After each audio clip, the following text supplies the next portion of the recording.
As a child, everyone dreams of becoming a professional athlete. In the NFL, the chances of that dream becoming a reality are less than 1%. Ability is the biggest concern. There are times when it can go to a secondary move quicker when you're rich. Austin Bryant, linebacker, Clemson. All right. So the fourth of the 5 Power Rangers on the Clemson defense. Jocquez right back down to 52.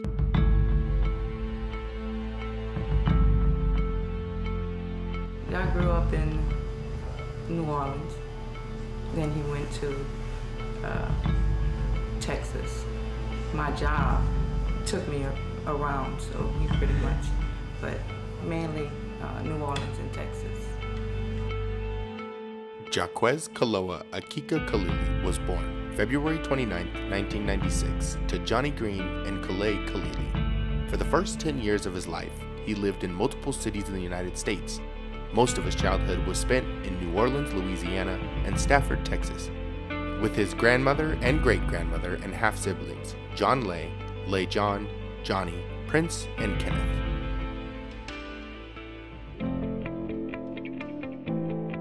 Jock was very energetic as a child. He received his first football at the age of 2. He was gifted one for Christmas. And he was so tiny, he used to kick it around the house. Jock used to take the football at the age of 3, and he would turn around in a circle, and he would throw it down on the ground and say, "Touchdown, Jocquez Kalili." And that's when we knew he was gonna do something with a football. I stopped playing football with him because he tackled me too hard. It was in Houston. We was on the field, and I was running fast, and I didn't think he was gonna catch me because I didn't think he had that speed. You know, I'm a lot older. I'm thinking he can't catch me, so I'm running. And all I feel is somebody just grabbed me, and it was like a vice grip. I couldn't move, man. And I hit the ground so hard, it was crazy. Then I stopped playing football with him. I'm like, nah, I gotta let you play in pads. You can't come out here and just freelance like that. He was never really a kid. When he was young, when he was 10, he was basically 15. He always played football with the big kids. We always had him out there. We used to have him run behind us while we blocked, but he was so fast, he would just run past us. For Jocquez, life was moving on track until a single phone call caused his life to take an unforeseen turn. He was really close to my mom, and he's not a person that really shows his emotions. He doesn't cry. One thing you won't see him do is cry. And I thought when that happened to my mom when she passed, that he was gonna be a whole another different person, because we couldn't touch him. It's like we couldn't reach him. His emotion, he just didn't know how to handle losing her, because they were very, very close. When his grandmother passed away, that was really hard for him to experience death for the first time in his life from someone that he was very close to and that he looked up to. He was strong. He was really strong. It hurt him a lot, but he was strong. I taught him that, hey, we here today, and none of us gonna make it out of here alive. So he was strong. That's all I can say. He's strong. He's a strong kid. Very, very strong. I wasn't very close with her because I stayed with my parents a lot of the time. But before that, you know, he would go out of town a lot to visit her and stuff. And then when she passed, it was very tough for him to deal with. And it was difficult for me as well, not being able to relate to the situation. Jocquez relocated to Las Vegas his junior year to Desert Oasis High School. With a new school and new environment came new issues and new problems. Jocquez was framed by a fellow student for possession of marijuana. Eventually being cleared of the crime, he found himself credit deficient through the NCAA clearinghouse. His dreams of playing college football were slipping through his fingers.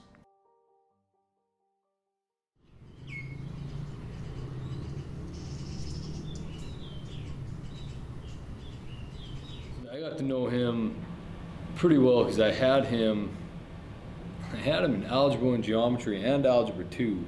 And so algebra 1, he would always come in and he'd show me football clips all the time. Because, you know, freshman class, and he was in there and he was showing me these clips. That's, you know, that's awesome. You know, it's like, got to get you out there. And then all of a sudden, he wasn't there for a while. And, you know, if you move schools, I'm like, now where the hell is this kid at? Because I've been trying to get him out there, And then coming back the next year, his junior year, he was in my geometry class again. That's when I started, you know, trying to get him out there for football. He just didn't have the accumulated credits to be eligible.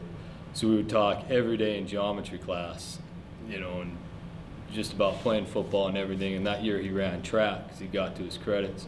And I got him lined up with a counselor that we had that was going to make sure he took care of his credits to make him eligible for football. And then in algebra 2 it was the same way. We would talk all the time in there. And then he'd finally be like, hey, coach, I'll talk to you after. I just want to get my work done. So, because when I was done teaching, I always wanted to just talk to him. There were other kids in there. I, you know, didn't talk to them at all. But he was always one of those that just wanted to get his work done all the time. And then when you find out that he's taking all these other courses on top of his 6 during the day, it's like, well, no wonder he's got himself a full workload. But never missed a workout, never missed a practice. Worked out the hardest, practiced the hardest, and everything on top of taking all the classes in the meantime. Probably found a little time to actually sleep during that amount with all that stuff going on. He had issues where he was at the end of his senior year, he was not eligible for the clearinghouse, and so he had to take some extra credits and and kind of get through those things, on top of taking his regular class load as well. So it was the equivalent of like basically taking a full load as a senior, but then also taking another year of like his junior year worth of classes, basically, just so he could become eligible for the clearinghouse.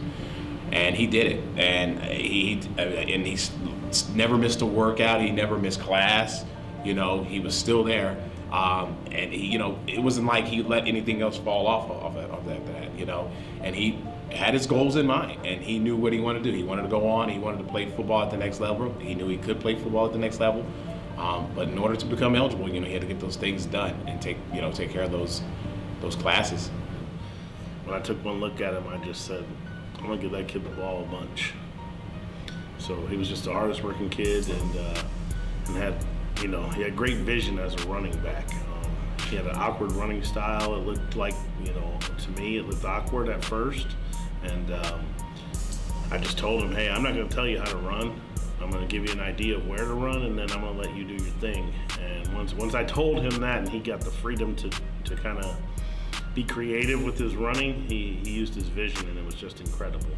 To me, he reminded me like of a young Eric Dickerson, just like Coach Smith said, kind of awkward, running style, but kind of straight up, but just fast and forceful and strong. Man, yeah, he was just like the epitome of the best athlete that you could have on your team, and the kid that you could trust, to get the job done. It's Bishop Gorman. Their 11 are probably better than our 11, but our 1 is just as talented as any player on their team. So the idea was to get him the ball as much as possible in space. And so against Bishop Gorman, we threw him several short routes to get him the ball in space and let him do his thing. And I remember they had a couple of Division I defensive backs. One went to Notre Dame, and I'm not sure where the other kid went, but he caught the ball, broke a tackle, and smoked him down the sideline. And so it was just like, man, this kid, he's as good as any player out here on the field. And so I super excited for him on that day. Obviously, as a whole, Bishop Gorman's going to be a better football team than we are, but that kid could play with any kid out there on that field that day. I'll tell you this about that. I missed that game. My grandmother passed away, and so I had to go back home, and her funeral was that same day as that game. And so, of course, I text everybody, how do we do? They tell us the results or whatever. And I just kind of didn't think anything of it. I come back to school, I see Jock, what's going on? He's like, hey, coach. He's like, you hear about the game? I'm like, yeah, but I was like, I heard you showed out a little bit. He's like, coach. He's like, hey, I want to let you know I did that for your grandma. And I was like, I was like, that's cool, man. I was like, I appreciate that, man. I was like, that's what's up, you know. And that's just a job, man. That's a job. You don't know this, Jock loves working with kids. He loves working with kids. And so we started this program called the Adopt the Diamondback program. And it was where our team would come to I teach at elementary school right down the street.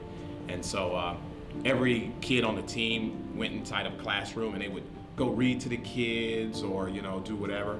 So Jock was in his class and he's reading to the, you know, to the kids or whatever. Then he decides, he's like, you know what, let's go outside. He's like, let's go outside. So I go outside and Jock is out there with 50 fifth graders, because then everybody else brought their kids out there too. 50 fifth graders out there, just hosting a whole game, you know what I mean? Out there and they're running around, they're hanging all on him, you know what I mean?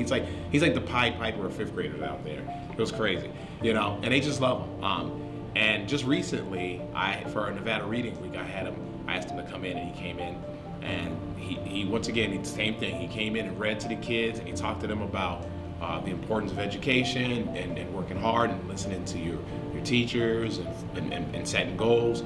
And the kids just ate it up, you know. And to me, those things go a long ways. You know, he's done some great things on the field, but the fact that he could come in and spend some time with the kids and give them his knowledge, that to me means the world.